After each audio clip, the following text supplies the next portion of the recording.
Selamat pagi. Kita bersyukur sekali lagi kepada Tuhan di atas kesempatan untuk beribadah melalui atas talian ini. Terima kasih semua yang turut serta untuk menjayakan ibadah atas talian pada pagi hari ini. Demikian juga bagi saudara dan saudari yang mengikuti ibadah ini, dimanapun saudara berada, pasti diberkati oleh Tuhan. Namun sebelum kita meneruskan pembelajaran firman Tuhan, mari kita berdoa terlebih dahulu. Saya pimpin dengan suara kedengaran. Mari kita berdoa. Bapa di surga, menaikkan pujian dan syukur kehadirat-Mu ya Tuhan, karena pagi hari ini sekali lagi kami memiliki kesempatan karena atas izin daripada-Mu ya Tuhan. Untuk itu saya berdoa agar dimanapun anak-anak-Mu mengikuti siaran ini, di dalam nama Yesus pasti diberkati oleh Tuhan. Dan saya doakan agar firman pagi hari ini, Engkau sendiri yang berkata-kata, hamba-Mu hanya seluruhan belaka, tapi Engkau yang berbicara pada anak-anak-Mu yang sedang mengikuti ibadah ini. Di dalam nama Yesus kami berdoa. Amin. Amin. Baik, pembacaan firman Tuhan pagi hari ini, mari kita lihat di dalam Efesus pasal yang ke-6 ayat yang ke-10. Saya membaca dalam versi bahasa Malaysia. Firman Tuhan berkata demikian. Akhirnya binalah kekuatan kamu dengan menerima kekuatan daripada kuasa Tuhan, karena kamu hidup bersatu dengan Dia. Tema firman Tuhan pagi hari ini ialah tetap kuat dalam Tuhan. Tetap kuat dalam Tuhan. Saudara dan saudari yang dikasihi oleh Tuhan, melalui pemberitaan firman Tuhan pagi hari ini, hal pertama yang harus kita ketahui,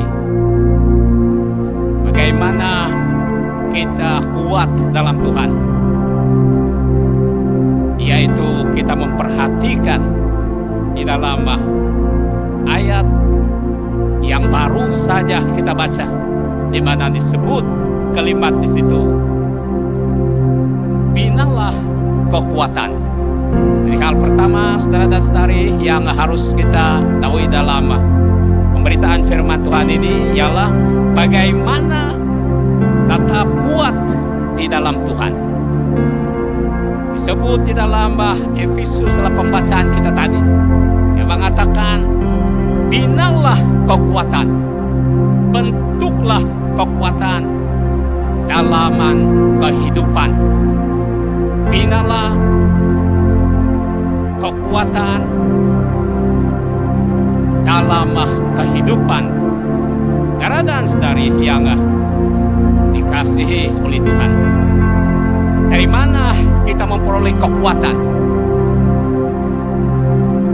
Tidak perlu untuk merujuk ke tempat-tempat lain, tapi kita hanya merujuk di dalam pembacaan tadi, mengatakan bahwa kekuatan itu dapat diperoleh daripada kuasa Tuhan yang sedia ada di dalam kehidupan orang-orang yang percaya.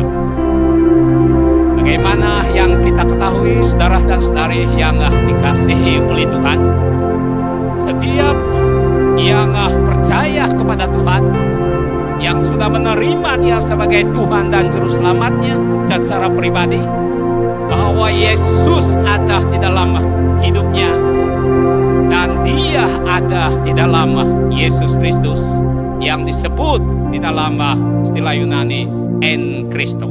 Dengan ini saudara dan saudari yang dikasihi oleh Tuhan, sebagaimana yang dihadapi oleh jemaat Efesus, di mana mereka berhadapan, mereka bergumul dengan ajaran-ajaran sesat pada ketika itu.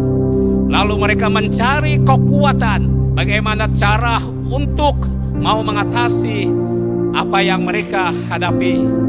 Lalu ini seruan Paulus atau durungan Paulus, di mana dia katakan, binalah kekuatan, bentuklah kekuatan dalaman di dalam kehidupannya itu secara rohani, di mana kekuatan tersebut itu ada pada diri mereka. Dan demikian juga pada hari ini saudara, ya sekiranya kita menghadapi pergumulan dan sebagainya, bahwa tidak perlu mencari kepada sumber-sumber lain. Memang di luar sana ada banyak yang boleh kita rujuk, tapi cukup dengan merujuk kata-kata firman Tuhan ini. Di mana saudara dan saudari yang dikasihi Tuhan, setiap yang sudah percaya Yesus, sudah menerima Dia sebagai Tuhan dan Juru Selamat, bahwa Yesus ada di dalam hati orang percaya tersebut, dan mereka ada di dalam Kristus, maka kekuatan itu ada sedia di dalam kehidupan. Hanya kekuatan itu perlu dibentuk, perlu dibina agar lebih kuat dan kukuh dan aktifkan saja di dalam kehidupan. Maka kita boleh melawan, kita boleh melakukan sesuatu dengan melalui hanya kekuatan dalaman, yaitu kekuatan secara rohani. Yang kedua, yaitu kenapa kita perlu memiliki kekuatan dalaman dari Tuhan. Kenapa kita memerlu memiliki kekuatan dalaman dari Tuhan? Saudara dan saudari yang dikasihi oleh Tuhan, menurut firman Tuhan yang kita baca Efesus pasal yang ke-6 ayat yang ke-10 bagian E, kalimat di sini dikatakan akhirnya. Kata-kata ini saudara, bahwa dengan kata-kata sedemikian, rupanya menurut Paulus, kekuatan yang penting terakhir atau pertahanan terakhir ialah kekuatan dari firman Tuhan. Firman Tuhan yang ada di dalam kehidupan seseorang, firman Tuhan yang ada dalam kehidupannya, maka itulah yang menjadi penting, itulah yang menjadi pertahanan terakhir dalam kehidupan orang-orang yang percaya. Sama seperti jemaat Efesus, bahwa itulah penting terakhir yang ada pada mereka. Saudara dan saudari yang dikasihi oleh Tuhan, bagi orang-orang percaya pada Tuhan, apabila menghadapi pergumulan, apabila menghadapi masalah dalam hidup, apabila menghadapi cabaran dan sebagainya, bahwa tidak ada penting, tidak ada pertahanan yang lebih kuat, yang lebih ampuh. Yang pertahanan yang terakhir ialah selain daripada firman Tuhan.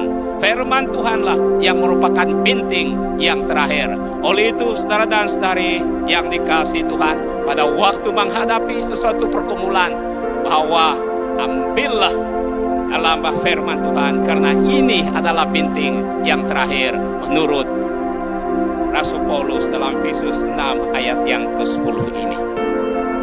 Yang hal yang ketiga, dan ini poin yang terakhir, bagaimana membina kehidupan dalaman yang kuat. Bagaimana membina kehidupan dalaman yang kuat. Saudara dan saudari yang dikasihi oleh Tuhan, ada 3 perkara yang harus kita ketahui. Bagaimana membina kehidupan dalaman yang kuat ialah, yang pertama, berdoa setiap hari. Sesuai dengan 1 Tesalonika pasal 5 ayat yang ke-17, dia mengatakan tetaplah berdoa. Berdoa senantiasa setiap hari. Tidak ada hari tanpa doa.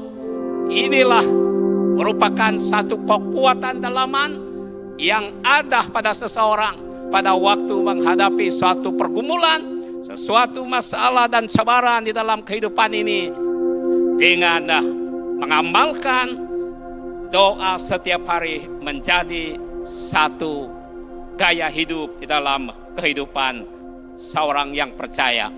Berdoa setiap hari.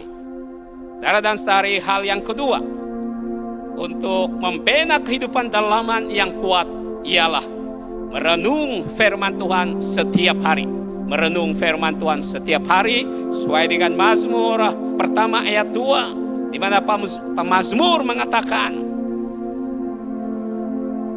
kesukaannya ialah merenung firman Tuhan siang dan malam. Selain daripada berdoa setiap hari, saudara dan saudari yang dikasihi Tuhan, susuli dengan merenung firman Tuhan, membaca firman Tuhan. Jadikan firman itu sebagai kesukaan. Jadikan firman ini pembacaan setiap hari. Sesuai dengan pemazmur ini, dia katakan kesukaannya ialah merenung firman Tuhan siang dan malam. Sebelum bangun, selepas bangun baca firman Tuhan, sebelum tidur membaca firman Tuhan. Dengan sedemikian kekuatan dalaman secara rohani akan dikuatkan. Hal yang ketiga, tidak cukup hanya berdoa setiap hari, saudaraku. Ya, cukup hanya merenung firman Tuhan, tetapi hal yang ketiga, mentaati firman Tuhan setiap hari. Yakobus pasal pertama ayat 22 hingga 24, di mana firman Tuhan bukan hanya dibaca, firman Tuhan bukan hanya direnung, firman Tuhan bukan hanya didengar, melainkan firman Tuhan harus ditaati. Dengan kata lain, melakukan di dalam kehidupan kita seharian. Apa yang firman katakan, itulah yang kita laksanakan. Nah, saudara dan saudari, bila kita lakukan ini yang berterusan, berdoa setiap hari, merenung firman Tuhan siang dan malam, dan mentaati firman Tuhan, maka di dalam kehidupan kita ini akan terbentuk satu kekuatan yang luar biasa, yang disertai dengan kuasa oleh Tuhan. Nah, saudara dan saudari yang dikasih oleh Tuhan, kita sudah pelajari pada pagi hari ini, yaitu tetap kuat di dalam Tuhan. Bagaimana tetap kuat dalam Tuhan, dan bagaimana, kenapa kita perlu memiliki kekuatan tersebut, dan bagaimana membina kekuatan dalaman. Saudara dan saudari yang dikasih oleh Tuhan, ketika ini kita sedang menghadapi cabaran, ketika ini kita menghadapi satu pergumulan yang kita tidak tahu bila ini akan berakhir, yaitu penularan COVID-19, di mana kita sekarang ini sedang berjalan atau sedang melaksanakan kehidupan aktiviti kita di bawah PKP, dan kesan daripada ini, maka banyak yang terkesan, seperti dari segi pendidikan anak-anak paksa belajar melalui di rumah, dan juga sektor ekonomi banyak lagi yang belum lagi dibuka. Saudara dan saudari yang dikasihi Tuhan, demikian juga pelayanan gereja, bahwa dalam hal ini setiap minggu bagi yang berbakti hari Minggu, gereja ditutup dan hanya adakan atas selian ini. Ditambah lagi saudara dan saudari yang dikasihi Tuhan, bahwa sumber-sumber atau yang banyak mengatakan sedemikian, bahwa sekiranya hal ini tidak diatasi dengan secepat mungkin, maka sistem kesehatan negara kita akan lumpuh, maka ekonomi kita akan lumpuh, dan sebagainya. Demikian juga tidak kurang juga dari segi aktiviti pelayanan Tuhan.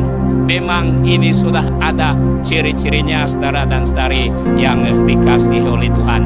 Kita lihat saja keadaan sejak diadakan gereja, anak-anak bergamas yang menjadi sarannya tidak dapat beribadah. Kalau ini berterusan, bagaimana dengan anak-anak kita yang masih kecil, ketika ini. Walau bagaimanapun saudara, bagaimana kesannya ini, bagaimana tentang kesan negatif perkara ini, tetapi saudara dan saudari yang dikasihi oleh Tuhan, sebagai orang yang percaya, yang ada di dalam Kristus Yesus ada di dalamnya, bahwa kita tetap kuat di dalam Tuhan.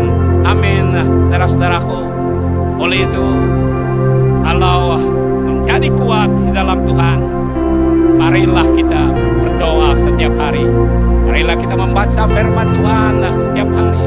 Marilah kita mentaati firman Tuhan agar kekuatan kita itu terus terpelihara dan kita tetap kuat di dalam Tuhan. Amin, saudara-saudara. Untuk itu, mari kita berdoa ketika ini. Kita mohon kekuatan dari Tuhan, dari dalaman kekuatan kita yang sudah dibentuk, biar kita aktifkan kekuatan itu di dalam kehidupan kita, agar Tuhan terus memberi kekuatan pada kita. Bapa di surga, Allah yang kami tinggikan di dalam nama Yesus, pagi hari ini sekali lagi kami menaikkan pujian dan syukur kepadamu ya Tuhan, karena dapat belajar firman Tuhan, yaitu tetap kuat di dalam firman Tuhan. Apapun pergumulan kami, apapun masalah yang kami hadapi, baik dalam keadaan masa kini, di dalam nama Yesus saya berdoa bagi yang percaya dimanapun mendengar khotbah ini, bahwa Yesus ada di dalam hati mereka dan mereka dalam hati mereka, tetap mereka kuat di dalam Tuhan. Terima kasih Tuhan atas motivasi dan dorongan yang Kau berikan pada pagi ini melalui firman-Mu. Di dalam nama Yesus kami berdoa. Amin. Amin. Terima kasih perhatian, Tuhan memberkati.